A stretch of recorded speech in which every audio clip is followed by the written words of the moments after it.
Call of Duty Modern Warfare trailer?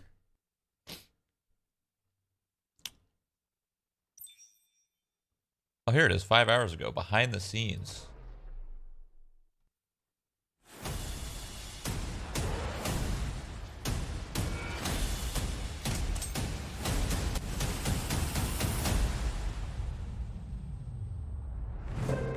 With the first Modern Warfare, it was topical, raw. It spoke to the world around us. And I'm really honored to be creating new, exciting experiences in the Modern Warfare franchise. We knew that we couldn't just tell a story from the angle of the West.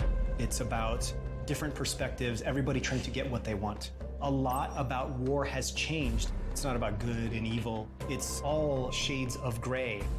There aren't sharp lines. Everything is life and death, and there are consequences. We get dirty, and the world stays clean. That's the mission. To get those different perspectives, we had to work with different consultants. We're trying to merge the authenticity from the actual battlefield and give the player something that they can invest in. If you've never been there and experienced it, you really can't even wrap your head around it. Having spent a lot of time in different conflicts around the world, I was able to give the creative team a deeper understanding of what it's like on the ground and what the civilians who have been caught in the crossfire are experiencing. The invaders of my country have no regard for human life. The story is so beautifully rendered, and it's written with a lot of thought and care. It mirrors the world that we live in today. In our fictional country of Urzikstan, the superpowers, they can't fight directly, so instead they fight through proxies. One man's terrorist is another man's freedom fighter. Nothing is ever straightforward. There are so many nuances. That's deep. There's a gray area, and today's soldiers work in that space. They go out there and they do their best because they fight for what they believe in. The setup of this game is nerve gas gets stolen and may be in the hands of terrorists. And players need to track it down and figure out who has it before it gets used against us or our allies. If you use these tactics, you are my enemy. No exceptions? None. How far are you willing to go? Where do you draw your line? And that's the question that's posed to every character. You're gonna play as 3 different characters. We got Sergeant Kyle Garrick. He is a SAS soldier working counterterrorism in London. We don't stand a chance in hell with these rules of engagement, Captain. They can tell us where, they can tell us when, don't tell us how. You've got Alex. He's a CIA operator. We gotta move now. He doesn't get to choose where he goes and what he fights for. He's a career soldier. And Farah, the commander of a liberation force. She really breaks the mold. She's grown up in a land under occupation, and she's become the leader of the resistance. Farah says, I am only willing to do what is honorable. I would rather lose than win by doing something dishonorable. You'll be reintroduced to Captain Price, but we've given him more humanity. You want to fight side by side with him because you know that you're fighting with the best. We set ourselves the goal of making something that was as authentic as we possibly could. And a lot of this came from talking with our Navy SEAL consultants. We bring our expertise from careers in the military. And we work with every single department and take experiences we've had and apply them. We're trying to hit every detail. The way we moved up the stairwell and the stack where guys are covering every angle. The authenticity was addressed right off the bat. It's always been the primary focus.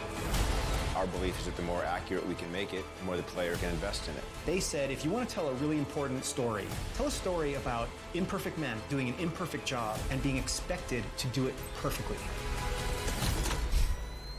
It's pretty cool.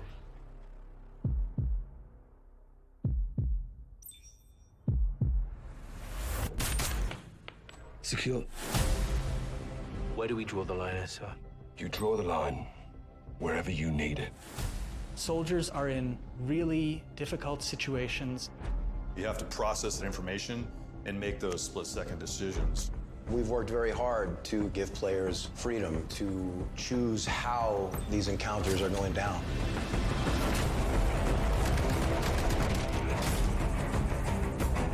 Any further complications and we're at war. Well, that don't complicate it. To shed light on a whole other side of warfare, it's a big responsibility. Balancing that with an experience that is fun, that's exciting. It's incredible to navigate through these situations and to really feel like you're part of it. If you stay, we can help you. But if you stay, you fight.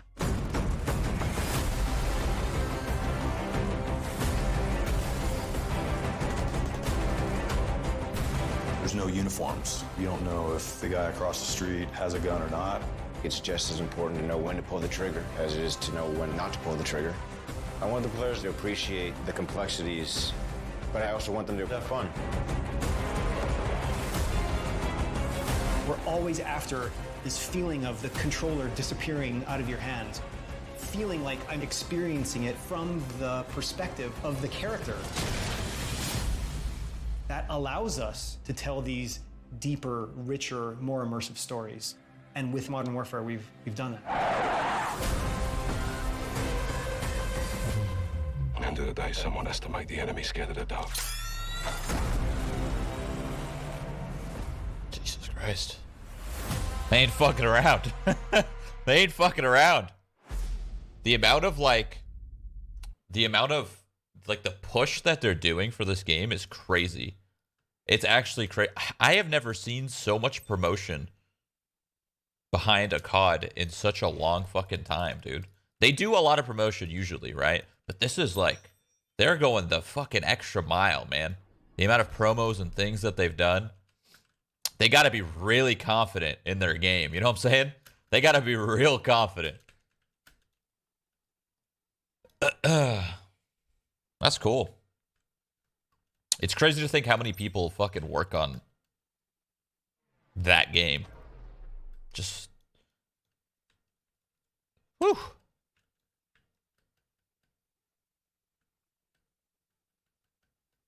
They got to live up to the legacy of COD 4. I mean, yeah, I guess you're not wrong, right? They're using the same title essentially, so they got to one up COD 4 for sure. And not only just one up it in graphics and game, like gunplay and all that. They really gotta one up it like on all sides, everything. And I think they will. I think they will. Straight up. That was cool.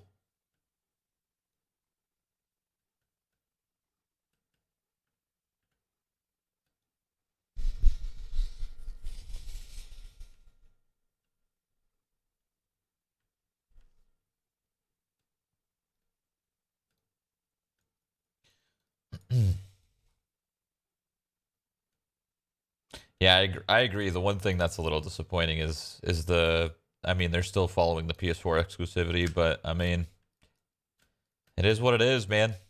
They signed a deal. If it means anything, maybe fucking PS4 is the reason why this game's going to be lit, you know? Who knows? Who knows the amount of cashola that's being thrown around? We don't know. We'll never know.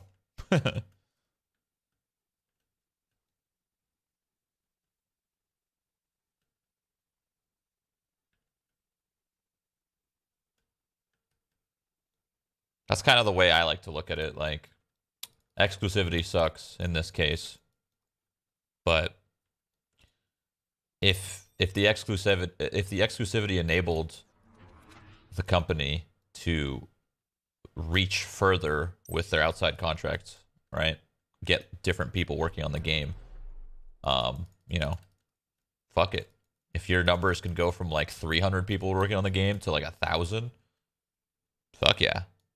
More the merrier, you know? But we don't know. We don't know what deal is going on there. which is fine. Hello?